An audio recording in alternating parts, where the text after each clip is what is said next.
Hello, welcome back to Feed the City. Last episode, we got our first actual crop farm down, automated. It looks great. It works great, and I've done a few modifications to it that I'm going to show you in a bit. It looks really cool now, so that's pretty exciting. Also, what I want to do this episode is I want to catch up with some of the infrastructure. If you look down below me, well, we've got this big gap here that should be a path. We need to get some kind of block down that acts as a good kind of road. Now, there's some blocks in this mod pack that make you move quicker when you go over them. So we're going to look into those and get those on the farm. Also, we want a way to light up our farm at the night. We sleep through the night most of the time, but if we can get some powered torches from Immersive Engineering on the go, then we don't need to worry about nighttime because I think they keep away creepers and monsters. So we should be fine. So we'll look into those as well. And also, we're going to be looking into conveyor belts because our farms are fast filling up with crops. We need a way to get the crops out of the farms and into storage. So that's what we're going to do. We're going to put them into barrels or crates. I think storage crates is a good idea. We're going to put those into crates inside the barn. And we're going to use the storage scanner that we talked about last episode. We're going to build one of those for the barn and have that be the best way to pull items in and out of our barn. So let's jump in. So the block I want to go for, if we can find it in here, these are the crates I was looking at, if you see. It's these storage crates, the quantum storage. They're not huge, but they do look kind of cool. So I want to have a bunch of those with conveyor belts going over the top to get dropped into. They look kind of cool. They don't show the item that's inside the box, which is a bit of a shame. Like Pam's mods do that, or the Cooking for Blockheads mods do that, and they're pretty cool. But as you can see, we've got a whole bunch of crops from our farm already. So let's go and put those upstairs in the kitchen and perhaps make us some food for the day. Now here we go. Now we're getting recipes that are more replenishing than steak. We can make meatloaf, or we can make sausage and bread. Maple sausage, onion, bread and ketchup. We're going to have one of those. Oh yeah, our first proper meal. A hot dog. Delicious. Well, that's pretty cool. We haven't got all the materials we need yet, all the ingredients we need for our chimichangas, because we need lime and walnuts from the trees, and we haven't got a tree farm down yet. But I'll go and show you what we have got before we get started on the episode, before we start making concrete and powered lamps and conveyor belts. So yeah, I've added these Bibliocraft signs. These are really cool. They're simple to make, and you shift right click on them with an empty hand, and you can put an item in, you can type a label, make it big with the editing tools, and it's cool. So I've got an onion, rice, garlic and lettuce farm, and like I said, we've just made the existing farms we had much bigger. Because I just like the look of this. We could have put lots of small crops in here, but that wouldn't have looked as cool. I think big fields of crops looks a bit cooler. And in here we have beans, spice leaf, tomato and chili pepper. And again, this is another hydrator and plant gatherer. The same configuration as we have over in this farm. Super easy to make once you've done it once, and you know how it goes down. Nice. I like it. I like it a lot. I dig it. So you may have seen this and you're thinking, what's this for? Why are there cobblestone walls here? Why is there wisdom wood logs? So we're going to have this be the fertilizer dome. It's going to be like a little shed. I've only put the logs down first. I'm going to build a pretty simple shed, but it's going to be like cobblestone maybe. Oh, I've messed up the placing on that. That's in the wrong place. It should be over here. But we're going to have a barley farm. It's going to farm barley with some more of those machines that we got over there. The barley is then going to get sucked out of there. It's going to get put into an Immersive Engineering auto crafting thing. I'll show you what it looks like, because it does look pretty cool. The assembler is a complex machine capable of crafting items. And so what we'll do is we'll use that to create fertilizer, simply by mixing barley and dirt. The barley farm will give us the barley, and the dirt we should find plenty of. Now, that said, though, a few episodes ago, I found stacks and stacks of apatite, and combining it with lots of ash gets you loads of fertilizer. That's a really kind of, you can turn one piece of apatite into 10 fertilizer. That's a lot. So that's going to be the fertilizer shed. It's going to make fertilizer out of barley and dirt. Simple. So we're going to put conveyor belts behind the machines over here, and that's going to go up this way along here. The conveyor belt's going to go along here. We're going to build a ramp up here for the conveyor belt, or we could use some vertical conveyor belts. That's a good idea. And then we've expanded the barn a bit. And we'll put the chests up on the second level. We'll put a ladder maybe to get up there, or some kind of stairs, perhaps. And we'll fill the barn up with all the food that we gather. Pretty cool. So what are we doing? We're making concrete. We're going to use concrete as a block to get around the farm faster. So concrete. And here you go. Now you can use chisel to make concrete look nicer. I like the idea of like a dark concrete, for example. But it all comes down to making base concrete. So let's go gather up a load of sand and gravel, make some concrete. So we're not running into any white dye, but we are finding lots and lots of flowers that will give us light grey dye. So that could be the choice for us. Okay, this seems like a pretty sweet haul of sand and gravel. Let's get on to making concrete, the real stuff, the hard stuff. So conveyor belts work in two different ways. You can either have them go up a slope, like you would a railway track, like diagonally up blocks. That's one way of doing it. Or you can have something called a vertical conveyor belt, which has like hooks that hook onto the, I guess, vegetables. And that means you can climb up vertical slopes with items. And that looks really cool. So I think we'll try that. Right, so let's plug all this into here. We'll need as much grey dye as we can get. And here we go. How many of these are we going to get?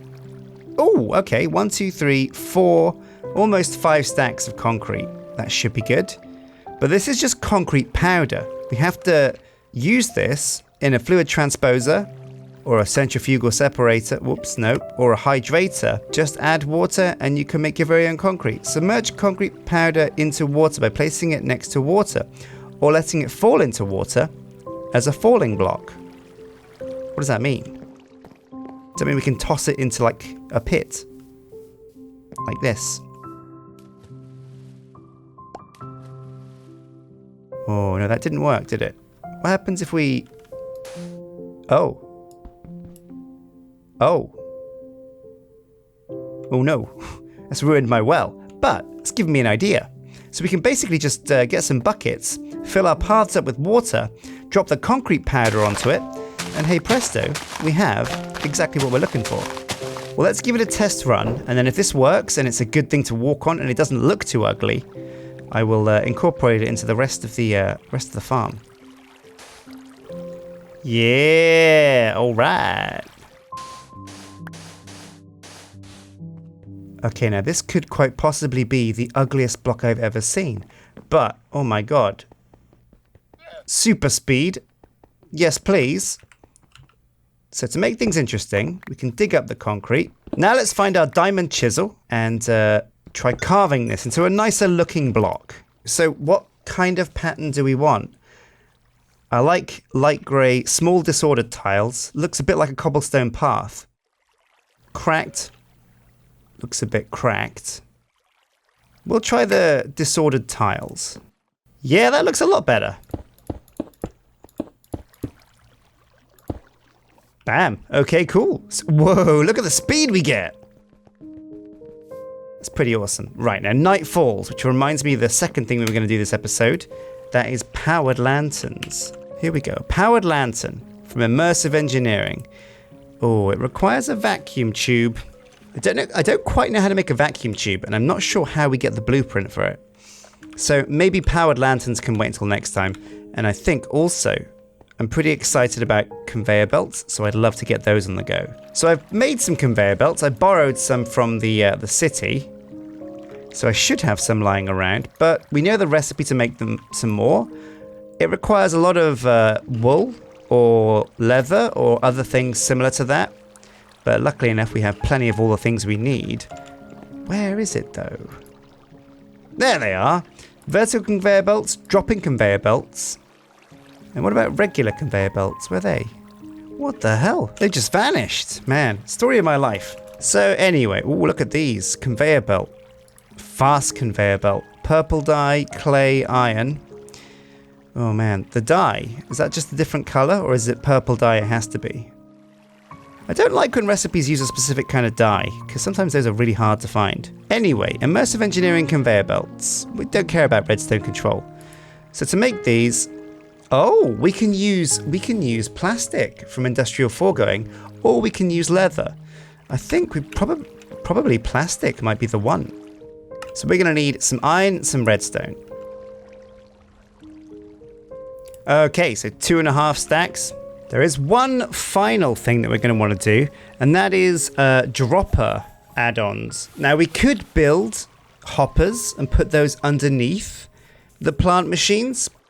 Wait, no, this is industrial foregoing. Okay, back to plan A. So how do you make magenta dye? It's pink and purple dye. Okay. Blue, red, and pink dye makes magenta. Do we have any pink dye? Let's check the flowers chest.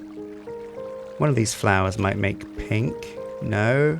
Pink dye can be pink tulips or peonies. Oh, we have some peonies. We could just borrow those. It's fine. We can get some new ones, but we want to get this done. Oh ho! So let's see if this works. I've never tested this, so it might not. It's that nervous moment where the theories sound, but does it work in practice? And so often in Minecraft, modern Minecraft, it doesn't. That's not how it goes down. You want it to happen, but it doesn't.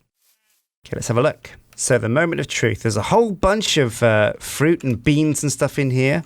So if we open it up, put the upgrade in, then put a conveyor belt down underneath. Oh, it works! Okay, right, so proof of concept. It bloody works. So the conveyor belt comes around here. Oh, we got stuck on it.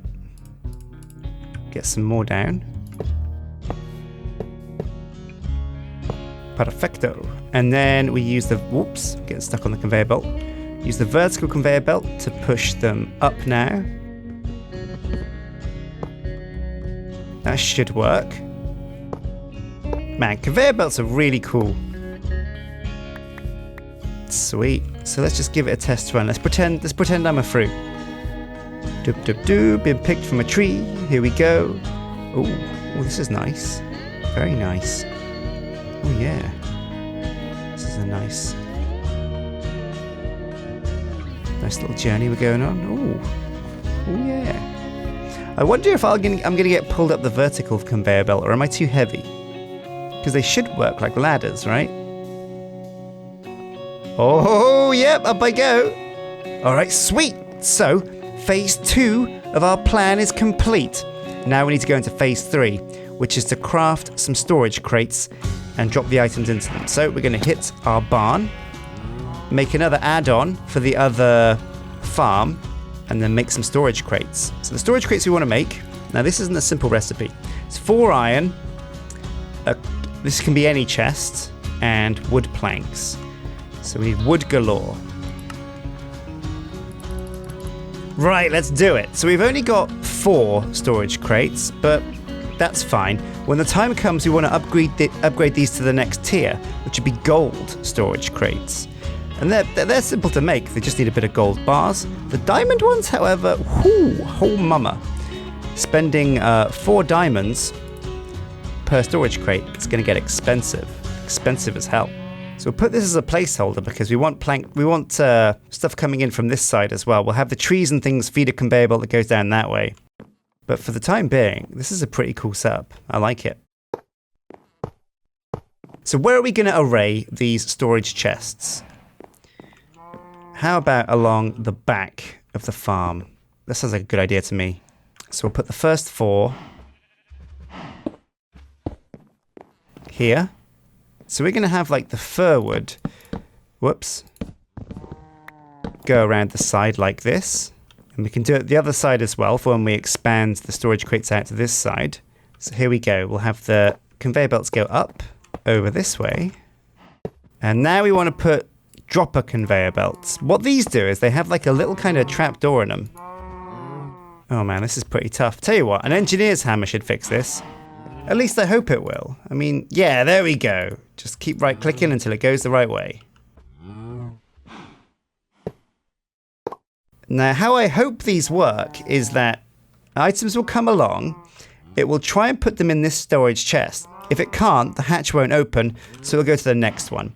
And if we have chests upon chests that loop around, then come back through here, go all the way around this side, we should be able to store a ridiculous amount of fruit and vegetables. let's put the dropper add-ons into the farm. See what happens when we enable this bad boy. All right. Oh, we're going to be late. Can we ride the conveyor belt using the gap? Oh, and they're going in. All the beans. Now these crates aren't one item only, so all of the items will try and go into this crate. That's fine though. Oh, did some miss that and go into the next one? Nope, they're all going into this one. Oh, it works. That means I can go home, I can leave this on overnight, and it's all gonna work. This is so cool. So we can put these machines, these droppers, into these other machines over here, which means we'll get the leather, the wool, and the meat. And that'll all go upstairs as well, if we get it working properly. Oh man, pretty exciting. So between now and next episode, guys, I'm gonna fill in the paths with concrete. Gonna make some more of that chiseled grey stuff. It looks great. I'm gonna get a road system set up around the farm so we can move around super quick. Next episode, also, I think it's probably time to either do the fertilizer. We're gonna make a barley field and get fertilizer for the multi-farm, or we're gonna look into trees and get some farms set up for the trees. There's also pigs. We haven't done pigs. And chickens too. Eggs are something that we're going to need a lot of eventually for the farm. Oh man, just seeing the fruit and vegetable go up in the background is a real good sight. Anyway, until next time guys, take care.